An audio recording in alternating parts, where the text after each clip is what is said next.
l'approbation du programme du gouvernement provincial et l'investiture des ministres provinciaux.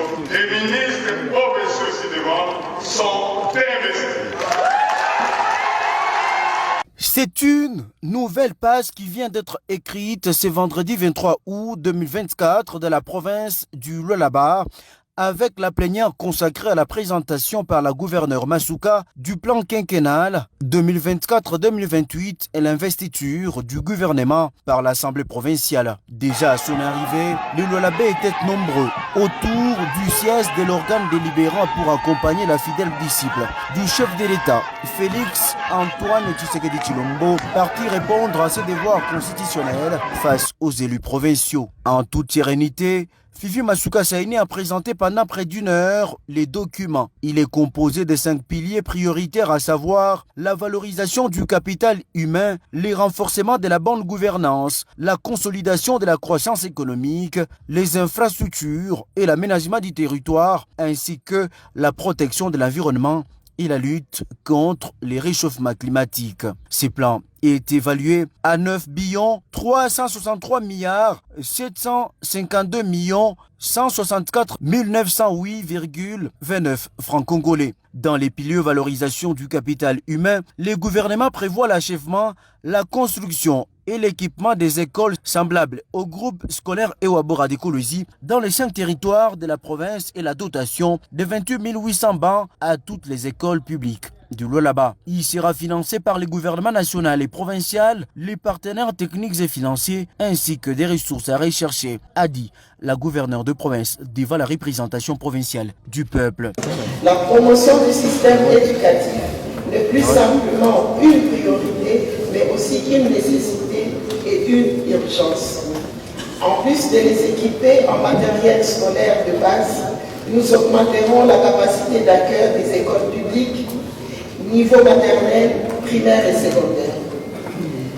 C'est dans cette optique que votre gouvernement poursuivra le programme de réhabilitation, de construction et de modernisation des écoles à travers toute la province, ainsi que le renforcement des capacités du personnel enseignant, acteur clé du développement de notre province.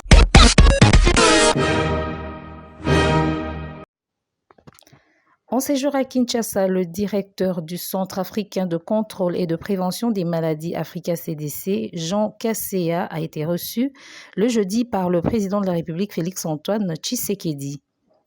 Accompagné du ministre de la Santé, Hygiène et Prévention sociale, Roger Kamba, Jean Kaseya est allé remercier le chef de l'État qui a autorisé le décaissement de 10 millions de dollars américains d'appui à la lutte contre l'épidémie de monkeypox.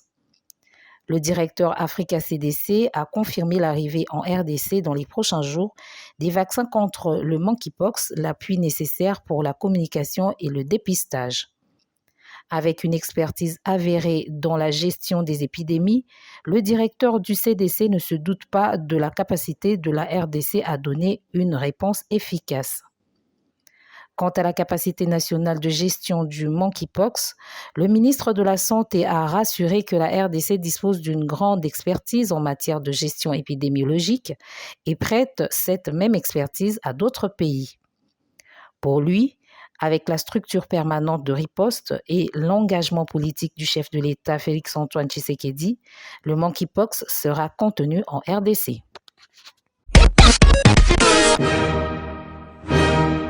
Le bilan nayokaki incendie esalami awa nayoki pasi parce que nayebi que bato batekaka na bazandu bango nde basoutenaka économie na biso. C'est vrai, baza na informel tozotala ndenge tokobimisa bango na informel tobongisa, mais pour le moment baza bato moko basoutenaka pe économie na biso.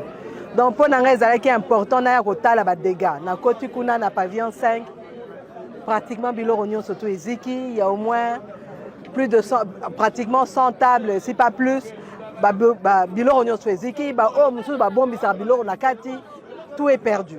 Donc pour nanga ezaki important natala badégâts nini, mais plus encore, le plus important, ndenge batu tokosunga bango. Heureusement, nous n'avons pas eu de perte en vie humaine.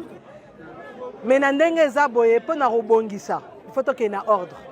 Na sengi bango, ba représentant ba détaillant, ba ya lobby na bureau, ba représentant oya ba grossiste, bango nyonso tout bakoya na badoléance na bango en faisant une liste bato oyo bazikisi biloko banimero ya telefone na bango bakomo na bango na biloko oyo baza koteka na pavillon esika bazalaki mpo tokoka kocontrôle bakoya administrateur mpe ya marché akozala gouverneur à ville à Rosala, bourgmestre à Rosala, minaye na ministre à santé parce que nengeza awa tozana ba problème sanitaire et bandi to biso nyonso toyoki makambo ya mpox eza pe important na milieu au total ndenge to ko sensibiliser batu po to ko rapper ko combattre maladie wana biso nyonso to lobi to kutana na bureau nanga na primature po to solo la to ye bandenge to ko sunga baninga na biso ya marché ya liberté oyo biloko eziki.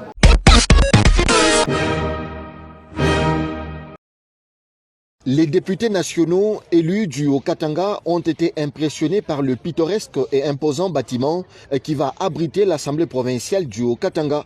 Le gouverneur de province, Jacques Kabula Katwe, accompagné du président de l'Assemblée provinciale, Michel Kabouemamba, a supervisé cette visite à l'intention du caucus des élus nationaux. Le conseiller technique du gouverneur a pour sa part fourni les explications détaillées de cette architecture, un chef-d'œuvre à mettre à l'actif de Jacques Kabula Katwe. L'ouvrage est quasiment achevé et équipé en attendant la fin complète des travaux de la salle de plénière. Du rez-de-chaussée, en passant par les 3 étages que compte cette bâtisse, les élus nationaux savent désormais tout sur les futures conditions de travail des élus provinciaux. Chacun des 48 élus locaux possède son propre bureau de travail ici, dans ce bâtiment.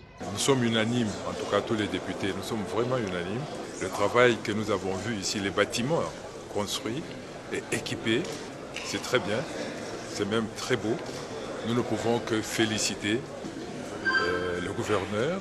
À l'unanimité, les élus nationaux du Haut-Katanga ont salué la modernisation de la province impulsée par Jacques Kabula Katwe.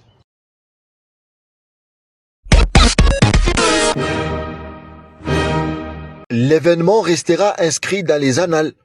L'histoire retiendra que c'est le gouverneur Jacques Kabula Katwe qui a doté la ville de Likasi d'une route de contournement digne de ses noms. L'inauguration s'est déroulée ce jeudi 22 août 2024 au niveau de l'un des postes de péage érigés sur cette route de 22 km. C'était en présence du président de l'Assemblée provinciale du Haut-Katanga, Michel Kabouemamba, des députés nationaux et provinciaux, des membres du gouvernement provincial, des chefs coutumiers, ainsi que des forces vives de la ville montagneuse. Des allocutions à la hauteur de cet ouvrage d'intérêt général ont été prononcées.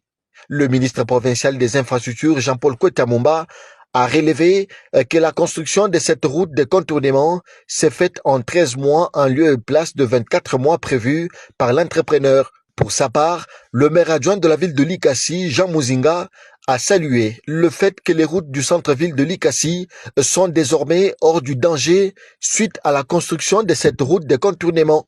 Il a par ailleurs demandé au gouverneur de transmettre les remerciements des Likassiens au chef de l'État. Prenant la parole également, l'honorable Dan Chanda, député national, a transmis les reconnaissances des habitants de Likasi. Merci au nom de la population de Likasi. Vous êtes véritablement dans la vision du chef de l'État. Vous êtes véritablement Wandani. C'est ici pour moi un honneur pour dire à M. le gouverneur que vraiment vous êtes dans la vision du chef de l'État. Et je confirme que vous êtes Wandani. C'est le gouverneur de province, Jacques Kabula Katwe, qui a officiellement ouvert la circulation de cette route de contournement. Les camions de grand tonnage vont y rouler facilement avec comme avantage de désengorger la circulation dans la ville de Likasi.